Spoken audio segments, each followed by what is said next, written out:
नमस्कार दोस्तों। और ये आज की इस कहानी के नाम है मदद। अरे बहू, अब तक चाय नहीं बनी है क्या? कब से हम लोग सैर करके आ गए हैं। आज चाय में देरी क्यों हो रही है? राजबाला जी ने बाहर बरामदे से ही राशि से कहा। ला रही हूँ मम्मी जी, सबके साथ में ही वक्त पर चाहिए थे। नहीं थी, थोड़ा खुद भी हाथ पैर चला ले। बहू होना भी गुनाह हो गया है। हमें तो भगवान ने अमृत पिलाकर भेजा है, जिसे कभी कुछ हो ही नहीं सकता। देख लो, मेरी बीमार होने से किसी को फर्क नहीं पड़ता। आप लोगों को क्या है, बस वक्त पर सब कुछ मिलता रहे, और चाहिए भी क्या आप लोगों को। राशि मन ही मन घुटते हुए कहे जा रही थी और रसोई में लगी पड़ी थी। बीवी जी, लाओ मैं देकर आती हूँ, ऐसे आपकी तबीयत और खराब हो जाएगी। जैसे ही माला ने कहा, राशि उसे ढुड़की देने लगी। अब तू मेरी मदद करेगी, अपना काम वक्त पे खत्म कर ले, वही बहुत है।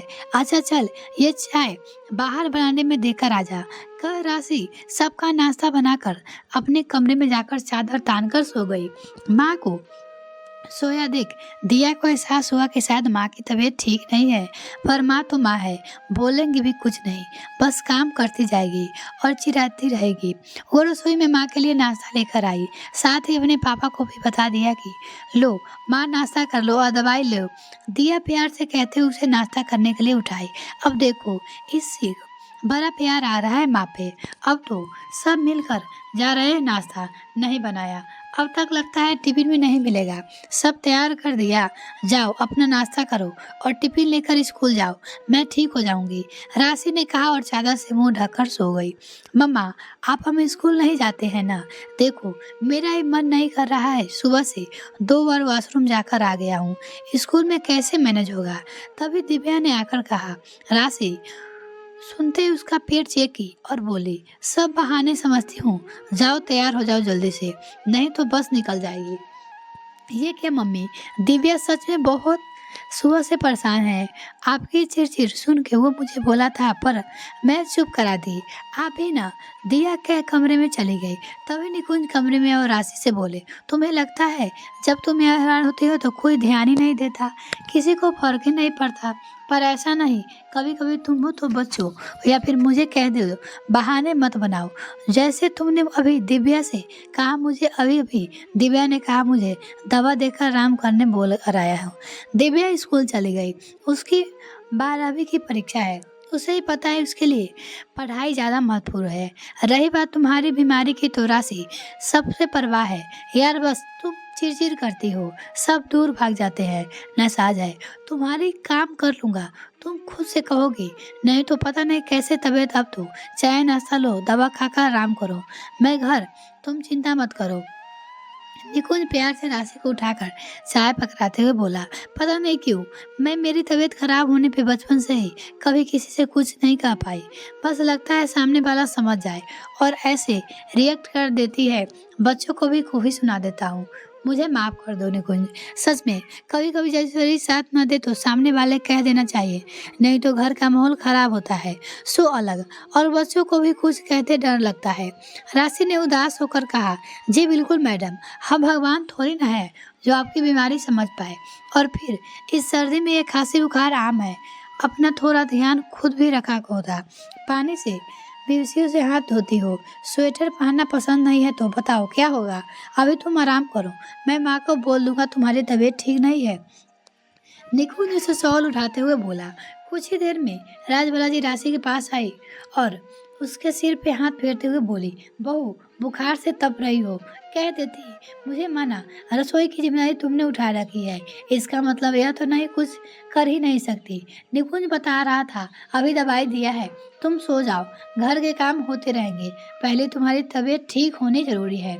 सास के इतने प्यार से कह देने सब राशि को समझ आ रहा था कि बीमार होने पर फिक्र तो सब करते हैं, पर जब तक जानेंगे ही नहीं कि कैसे उसको परवाह करेंगे।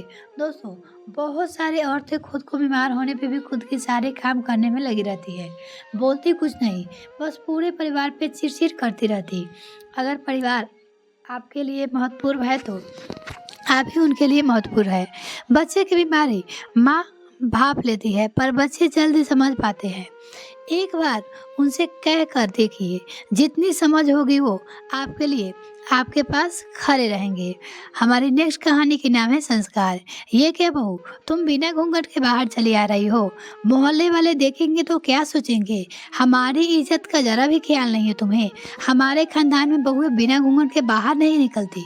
कितनी बार समझाया है तुम्हें? तुमने तो सास की बात ना मानने की कसम खाई है। तुम्हारी माँ ने तुम्हें सिखाया नहीं कि ससुराल में कैसे रहना है। निकिता के घर में आते ही सास सुबह ने हमेशा की तरह ताने की बौछार करना शुरू कर दिया अपने बहू पर। निकिता की शादी के 6 महीने पहले ही हर्ष से हुई है। उसके ससुराल में सास ससुर, एक छोटी टनल पूर्वी और उनके पति हर्ष ही थे। छोटा परिवार था। ससुराल में निकिता के लिए बहू वाले सारे नियम लागू थे। सास तेजस्वी महिला थी। घर में उन्हीं का शासन चलता था। घर के सारे कामों की जिम्मेदारी निकिता को सौंप कर उन्होंने घर के काम से मुक्ति पा ली थी। निकिता ससुराल के माहौल में रचने बसने की पूरी कोशिश करती थी। घर की सारी जिम्मेदारी बखूबी से संभालती थी, पर फिर भी कुछ गलती हो जाए तो सास ताने देना शुरू कर देती थी कि तुम्हारी माँ ने तुम्हें कुछ सिखाया नहीं, कोई संस्कार नहीं दिए। बात बात पर मायके वाले के अपमान करती थी। निकिता अपने संस्कारों की वजह से वो चुप रहती थी और कोशिश करती थी कि उन्हें शिकायत का कोई मौका ना दे, ताकि उसकी माँ के संस्कारों पे शोभना जी ताने ना मार सके। निकिता 2 दिन पहले मायके गई थी रुकने के लिए। आज जब हर्ष उसे लेने गया था तो पता चला कि निकिता अपनी मौसी के यहाँ गई थी, जो थोड़ी ही दूर पे रहती थी। हर्ष वहाँ पे रुक कर उसे इंतजार करता रहा। तभी शोभा जी का फोन आया। हर्ष उन्हें बताता है कि निकिता अपनी मौसी के यहाँ गई है। उन्हें वापस आते ही हम दोनों घर के लिए निकलेंगे। ये सुनकर शोभा जी का गुस्सा 7वें आसमान पे जा पहुंचा कि बिना उनकी इजाज़त के वो किसी रिश्तेदार के यहाँ कैसे चली गई। फ़ोन पे हर्ष से ना जाने क्या बातें हुई। हर्ष निकिता को लेने उसके मौसी के घर पहुँच गया। वो बहुत गुस्से में था। वहाँ जाकर वो निकिता को भला बुरा कहने लगा और बिना बताए मौसी के यहाँ आने के लिए डांटने लगा और तुरंत वहाँ से चलने को कहा। वहाँ उसके अचानक इस तरह आया देखकर सभी आश्चर्यचकित थे। सबने समझाने की कोशिश की तो उनको भी अपशब्द करने लगा। बेचारी निकिता के शर्म और अपमान के कारण आंसू नहीं रुक रहे थे। उसके पति ने जो उसके साथ व्यवहार किया था, हर्ष उसे लेकर सीधे अपने घर आ गया। हर्ष के व्यवहार से दुखी निकिता रोते हुए कब घर आ गई उसे पता ही नहीं चल पाया था। उस समय घर में कदम रखते ही शोभना जी ने उसे फटकारना शुरू कर दिया। तुम बिना घूंघट के चली आ रही हो, एक तो बिना बताए अपने रिश्तेदार के यहाँ चली गई। यह भी सिखाया नहीं तुम्हारे माँ ने तुम्हें। निकिता जो हर्ष के प्रताप से पहले ही बहुत चुप थी, आते ही सास के ताने सुनकर उसका सब्र का बांध टूट गया। वो बड़ी विनम्रता के साथ बोली, मम्मी जी, मेरी माँ ने मुझे बहुत कुछ सिखाया है और ससुराल में कैसे रहना है आप सिखा ही रही है, पर मुझे लगता है कुछ संस्कार आपको अपने बेटे को भी देना चाहिए कि दामाद होकर ससुराल में किसी के यहाँ बिना बुलाए ना पहुँच जाए। और किसी का अपमान करने का अधिकार तो उन्हें बिल्कुल भी नहीं है, क्योंकि संस्कारों की जरूरत सिर्फ बहू को ही नहीं होती। बेटे हर्ष को निकिता से कहा, तुम माँ से बदतमीजी कर रही हो, अपनी पत्नी से बोलता है।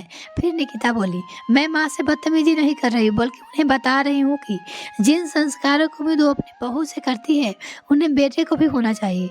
बहू कैसे रहना ये बात तो मम्मी जी हमेशा बताती है, पर दामाद को ससुराल में कैसा व्यवहार करना चाहिए ये बातें शायद आपको बताना भूल गई है। निकिता से ऐसे जवाब की दोनों की उम्मीद न थी। उसका जवाब सुन और उसका क्रोध देखा तो दोनों शांत रहने से उचित समझा। शोभना जी ऐसा दोबारा ना होने का आश्वासन दे अपने कमरे में चली गई।